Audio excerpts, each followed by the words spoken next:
शकरगढ़ में एक जो खातून है वो एक बड़ी उम्र की खातून है जिनके साथ इस तरह जिनसी हरासगी का वाक़या पेश आया, नाज़ेबा हरकत उनके साथ हुई। और जो मुल्तान का वाक़या था या कसूर वाला वाक़या, इसमें दोनों छोटी बच्चियाँ थी। तो इसमें एक बात ये भी है कि इन मुल्ज़मों से, इन दरिंदों से, इन मुजरमों से ना बच्चियाँ महफूज हैं, ना बड़ी उम्र की ख़वातीन जो हैं वो महफूज हैं। और ट्वीट थी मेरी अब तक की सबसे वायरल ट्वीट्स थी 7.5 मिलियन तक जो कि पहुँची। मुगलपुरा रेप केस, उसमें बच्ची के साथ रेप हुआ, उसका मुल्ज़म नहीं पकड़ा गया था। ये जो वाक़यात होते हैं फैमिलीज़ के लिए स्टिग्मा बन जाते हैं जब उनकी शनाख्त सामने आ जाती है। उस केस में बच्ची के जो वालिदैन थे इमरान भाई, उनको अपना घर छोड़ना पड़ा था क्योंकि उनकी दीगर बच्चियों के रिश्ते आना बंद हो गए थे कि उनकी शनाख्त ये वाक़या बन गया था। मुतअद्दिद दफ़ा टैग करके इस बात से मना किया है। पुलिस अफसरान को रेप विक्टिम के घर नहीं जाना चाहिए। तकरीबन 24 घंटे के अंदर अंदर जैसे ही मुल्ज़मान जो है वो पकड़े गए तो वो जो है वो ना मर्द वो नेफे में उनका जो पिस्टल था वो चल गया। डेली सोशल पाकिस्तान में खुश आमदीद। मैं हूं इमरान अली खान। गली मोहल्लों में छोटी छोटी बच्चियों को, औरतों को हिरास करने वाले दरिंदों को निशाने इबरत बनाया जा रहा है। उनके नेफे में पिस्टल मौजूद होता है और वो पिस्टल चल जाता है और वो दुनिया में ही नामर्द बन जाता है। दुनिया में ही वो अपने अंजाम को पहुंच जाता है और उसको निशाने इबरत बनाया जाता है। कैसे बनाया जाता है? मोहम्मद उमैर साहब हमारे साथ मौजूद हैं। सोशल मीडिया पर, ट्विटर पर इनकी एक ट्वीट आती है, उस ट्वीट के बाद एक्शन होता है और एक्शन के सिलसिला जो है वो अभी तक चल रहा है। मुल्तान, कसूर और शकरगढ़ में इन दरिंदों को निशाने इबरत बनाया गया है। इनसे जानते हैं। अस्सलाम वालेकुम उमैर भाई। जी वालेकुम सलाम। आपका ट्वीट माशाल्लाह काम कर गया। नहीं जी, बिल्कुल। देखें, खुशी होती है, एक सहाफ़ी का काम होता है कि वो चीज़ों को रिपोर्ट करे और उन ख़बर पे जब एक्शन होता है किसी भी वक्त तो उसकी खुशी होती है कि किसी को आपकी ख़बर की वजह से, आपके ट्वीट की वजह से जो है वो इंसाफ मिला। और मुझे इस वाक़या की खुशी है कि मैंने उस वाक़या को सबसे पहले रिपोर्ट किया और उस मुल्ज़म के ख़िलाफ़ जब एक्शन हुआ तो उसको भी सबसे पहले रिपोर्ट किया। और माशाल्लाह ये जो ट्वीट थी मेरी अब तक की सबसे वायरल ट्वीट्स थी 7.5 मिलियन तक जो कि पहुँची। और ये इंसाफ का जो सिलसिला है अब जारी सारी है और मैं इस पे खुश हूँ कि ये जो दरिंदे हैं, इस तरह के जो जानवर हैं, इनको माशरे में इंसानों के साथ रहने का कोई हक़ हासिल नहीं है। जो छोटी मासूम बच्चियों को भी नहीं बख्शते, जिनकी अपनी उम्र उनकी अपनी बेटियों बहनों के बराबर होती है, ना वो माओ को बख्शते हैं ना वो बहनों को बख्शते हैं। शकरगढ़ में एक जो खातून है वो एक बड़ी उम्र की खातून है जिनके साथ इस तरह जिनसी हरासगी का वाक़या पेश आया, नाज़ेबा हरकत उनके साथ हुई। और जो मुल्तान का वाक़या था या कसूर वाला वाक़या, इसमें दोनों छोटी बच्चियाँ थी। तो इसमें एक बात ये भी है कि इन मुल्ज़मों से, इन दरिंदों से, इन मुजरमों से ना बच्चियाँ महफूज हैं, ना बड़ी उम्र की ख़वातीन जो हैं वो महफूज हैं। और इनको इस माशरे में रहने का कोई हक़ नहीं है। आप इस पर 100 बातें हो सकती हैं कि जी अदालत से सज़ाएँ होनी चाहिए, सारा कुछ होना चाहिए, लेकिन जो हमारा जिस किस्म का अदालती निज़ाम है, जिस तरह से वहाँ पर केसेस डिले होते हैं और फिर जो एक मैकेनिज़्म चल रहा है वहाँ पर सज़ा मुमकिन नहीं होती। ये बच्ची किस तरह जाके इन अदालतों में गवाही देगी कि उसके साथ क्या हुआ है? मैं आपको बताता हूँ कि एक बड़ा मशहूर लाहौर का केस था, मुगलपुरा रेप केस। उसमें बच्ची के साथ रेप हुआ, उसका मुल्ज़म नहीं पकड़ा गया था। मैंने उस केस की 100 दिन खबर दी थी। मैं तब एक्सप्रेस अखबार में काम करता होता था। बच्ची का नाम लिए बगैर हमने उसकी 100 दिन खबर दी। ये जो वाक़यात होते हैं फैमिलीज़ के लिए स्टिग्मा बन जाते हैं जब उनकी शनाख्त सामने आ जाती है। उस केस में बच्ची के जो वालिदैन थे इमरान भाई, उनको अपना घर छोड़ना पड़ा था क्योंकि उनकी दीगर बच्चियों के रिश्ते आना बंद हो गए थे कि उनकी शनाख्त ये वाक़या बन गया था। तो ये बच्चियां कैसे अदालत में जाएंगी? कौन जाके खातून जो है वो गवाही देगी कि उसके साथ कैसे हुआ?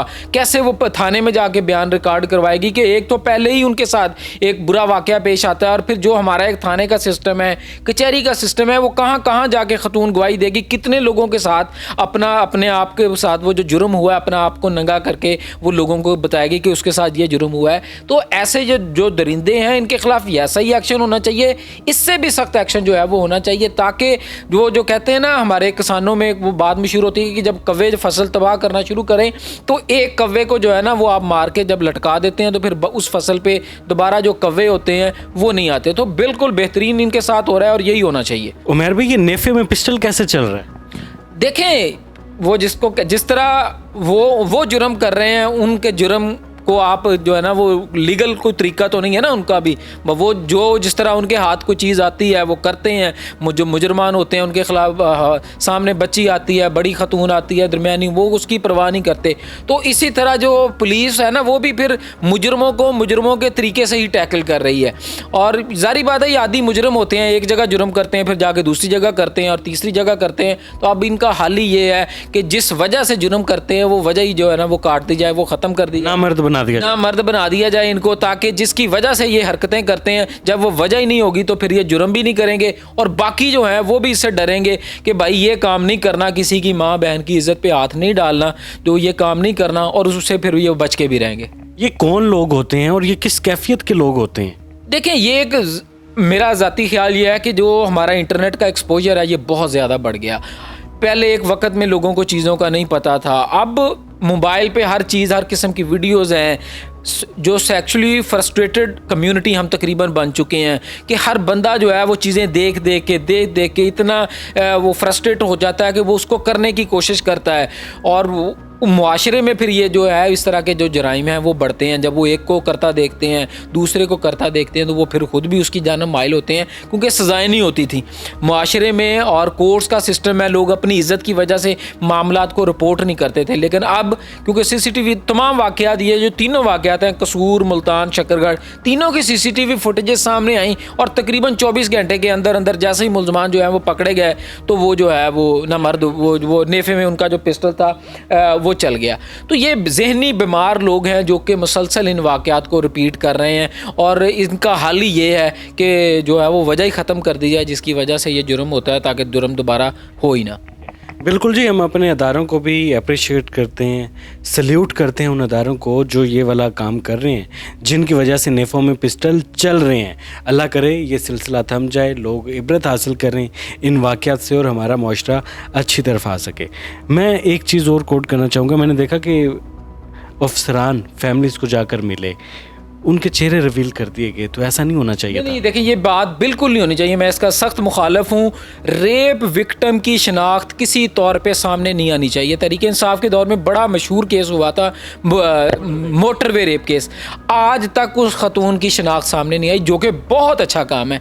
इसी तरह हर रेप केस में आप फक्टिशियस नेम के साथ जा सकते हैं, फ़र्जी नाम के साथ जा सकते हैं। रेप विक्टिम की जो फैमिली है उसको इस तरह अफसरान के साथ विज़िट नहीं होना चाहिए। पंजाब हुकूमत की मशीर है हिना परवेज़ भट्ट, उन्होंने मुतअद्दिद दफ़ा ये काम किया है, मैं उनको मुतअद्दिद दफ़ा टैग करके इस बात से मना किया है। पुलिस अफसरान को रेप विक्टिम के घर नहीं जाना चाहिए, उनकी तशहीर नहीं करनी चाहिए।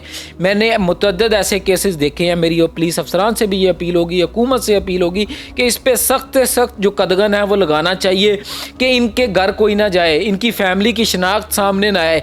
जितना इस मामले को खुफिया रख के सख्त से सख्त एक्शन लें, लेकिन इनकी जो शनाख्त है वो छुपाएं। इन वाक़यात की वजह से जब इनकी शनाख्त हो जाती है कि इस बच्ची के साथ ये रेप हुआ, तो उस पूरी फैमिली की शनाख्त जो है ना वो वाक़या, वो जो एक दिल खराश वाक़या है वो उनकी शनाख्त बन जाता है। वो ना सिर्फ उस बच्ची के लिए, उस पूरी फैमिली के लिए सारी उम्र का स्टिग्मा बन जाता है। तो मैंने बहुत से ऐसे केसेस देखे। मेरी IG पंजाब से, वज़ीर आला पंजाब से अपील होगी कि इस पर सख्त से सख्त कदगन लगाएं। किसी पुलिस अफसर को, किसी वज़ीर, किसी मशीर को इजाज़त नहीं होनी चाहिए। आप सख्त से सख्त एक्शन लें मुल्ज़मान के ख़िलाफ़, हम आपके साथ हैं, लेकिन इनकी शनाख्त किसी तौर पे जो रिवील है वो नहीं होनी चाहिए रेप विक्टिम की। इस पे जो है वो सख्त से सख्त कानून साजी जो है वो की जानी चाहिए। सीनियर सहाफ़ी मोहम्मद उमैर साहब हमारे साथ मौजूद थे, जिन्होंने इस खबर को ब्रेक किया, खबर को ट्वीट किया और ट्वीट पूरी दुनिया में वायरल हुई।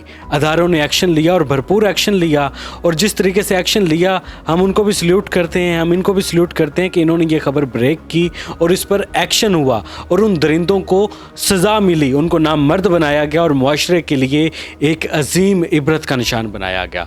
तो अल्लाह करे कि ये वाक़यात थम जाएँ, ऐसे वाक़यात हमें दोबारा ज़िंदगी में देखने को ना मिलें। फ़िलहाल कमेंट सेक्शन में आप अपनी राय का इजहार करें। अल्लाह हाफिज़। नाज़रीन गिरामी, कबल आपसे एक गुजारिश है कि हमारे चैनल को सब्सक्राइब कर लें।